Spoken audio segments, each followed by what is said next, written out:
कल हमें आदित्य का पूरा चेकअप कराना है। सिम्टम्स हो या ना हो, देखिए हम कोई चांस नहीं ले सकते हैं। ठीक है, हम लोग कल सुबह सुबह ही आदित्य को लेकर के आ जाएंगे। Okay doctor, thank you.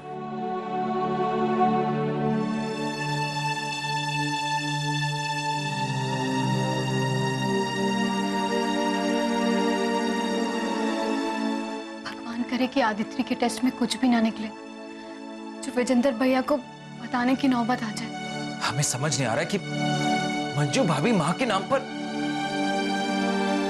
कोई अपने बच्चे के साथ ऐसा कैसे कर सकता है सरोजा जी। और हमें टेस्ट के रिपोर्ट की वेट नहीं करनी चाहिए। जो भी हुआ है और जो हो रहा है, हमें कल सुबह होते ही विजेंद्र भैया को बता देना चाहिए। सह पाएंगे? और चारा भी क्या है सरोजा जी हमारे पास? और कौन समझा सकता है मंजू भाभी को कि जो वो कर रही है वो गलत है? मंजू भाभी को सिर्फ विजेंद्र भैया समझा सकते। और अगर विजेंद्र भैया को पता चला ना कि हमने ये सब उनसे छुपाया, तो हमसे नाराज हो। विजेंद्र भैया को बताना ही होगा। अब वही संभाल सकते हैं मंजू भाभी को, क्योंकि हमें तो मंजू भाभी पर बिल्कुल भी भरोसा नहीं रह गया। वो औरत कुछ भी कर सकती है। भी कुछ समझ में नहीं आ रहा है, क्या हो रहा है सब। सरोजा जी, आप परेशान मत होइए। आप अभी अभी बुखार से निकली, आपको ये सब चिंता नहीं करनी चाहिए। और फिर विजेंद्र भैया भी तो आ गए ना, वो सब ठीक कर देंगे। और आदित्य के साथ हम हैं, विजेंद्र भैया, पूरा परिवार है उसके साथ। आप चिंता मत कीजिए, बस आराम कीजिए।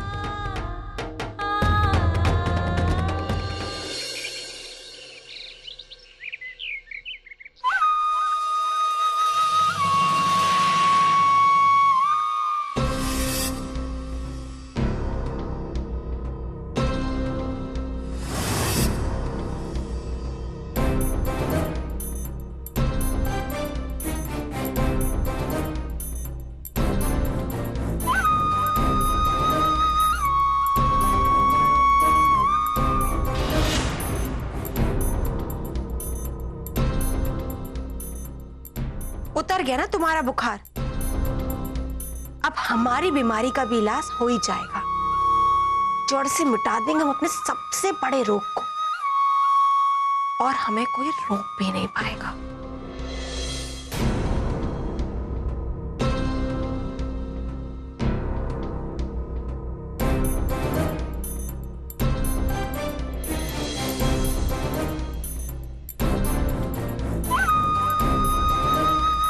रुक जाइए मंजू दीदी।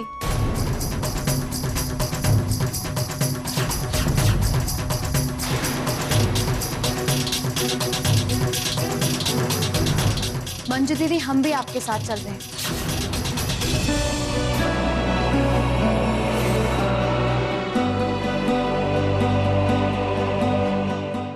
हम आपके साथ आ रहे हैं, आपको इस बात से कोई दिक्कत तो नहीं है ना? तुम हमसे दिक्कत की बात कर रही हो? हमें समझ में नहीं आता कि ऐसा अटका क्या है तुम्हारा हमारे पास, जो तुम हमें बख्शने को तैयार ही नहीं। और तुम्हें क्या लगता है कि हम आदित्य को अकेले डॉक्टर के पास लेकर नहीं जा सकते, या फिर हम उसे किसी बीच रास्ते में छोड़ आएंगे? सरोजा, तुमने हमारे ऊपर बहुत एहसान कर दिया, छोड़ो हमारा पीछा। देवी माता जाओ और अपनी गृहस्थी को संभालो। हम अपनी बेटी का ध्यान खुद रख सकते हैं, और वैसे भी सारे रास्ते हम तुम्हें झेल नहीं सकते। सॉरी मंजू दीदी, हम आपकी ये बात नहीं मान सकते। चल रहे हैं हम आपके साथ। बस तुम अपने मन की करोगी ना, तो फिर ये पूछने का ढोंग क्यों कर रही हो?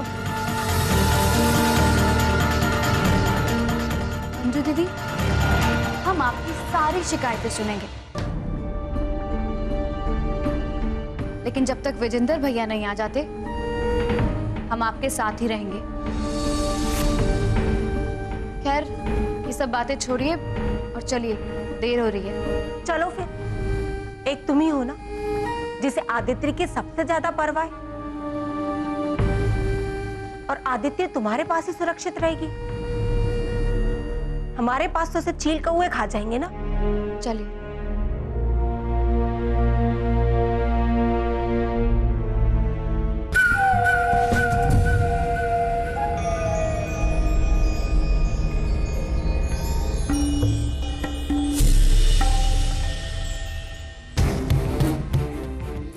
क्या सोच रही दीदी आप? अरे वो है नहीं अभी यहाँ पे, वो बाबूजी के साथ कहीं बाहर गए हैं, इसीलिए हमने सोचा संग्राम भैया साथ चलते तो ठीक रहेगा। अकेले हम लोग कैसे गुड़िया को संभाल पाएंगे? इसकी तबीयत भी ठीक नहीं है, और अचानक से किसी चीज की जरूरत पड़ गई तो भैया संभाल सकते हैं। वहाँ पे क्लिनिक पे नंबर लगवाना, दवाई लाना, पता नहीं क्या क्या काम होगा। दीदी क्या सोच रही हैं आप? नहीं, अब सोचकर क्या करेंगे?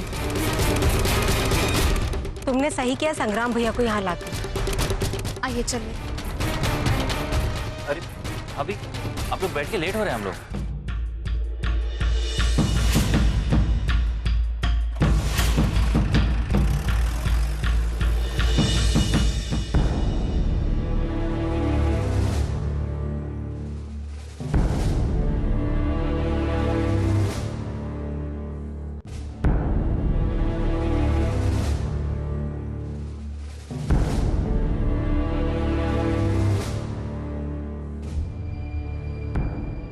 ये एक टॉनिक है, आपको 1 चम्मच दिन में 3 बार देना है।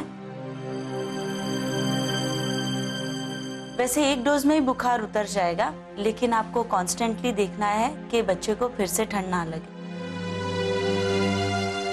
अगर आप उसे किसी तरह दूध पिला सकेंगे तो बहुत अच्छा होगा, बच्ची काफी जल्दी रिकवर हो जाएगी।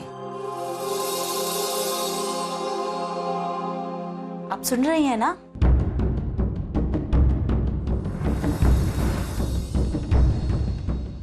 एक्चुअली डॉक्टर, मंजू दीदी आदित्य की तबीयत को लेकर के थोड़ा परेशान है, इसीलिए खोई खोई लग रही है आपको।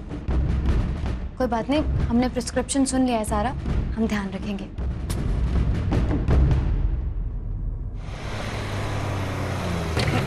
देवर रोकिए जरा। मंजू भाभी क्या हुआ? आपने रुकने क्यों बोला? हमें दवाई लेकर आनी है। मंजू भाभी आप हमारे रहते दवा लेने जाएंगे? 25 दीजिए हमें, हम जाते हैं। नहीं देवर जी, आज जाकर हमारी बेटी हमें मिली। इसका होने का एहसास हमें आज हुआ है। इसका हर एक काम हमें करने दीजिए। और हम कोई बच्चे थोड़ी ना है कि जो हम खो जाएंगे। बस हम अभी आए।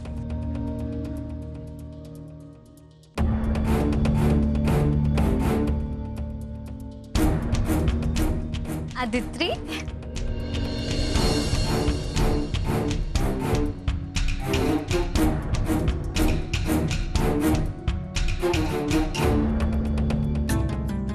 मंजू दीदी भी नहीं अनप्रेडिक्टेबल है ना?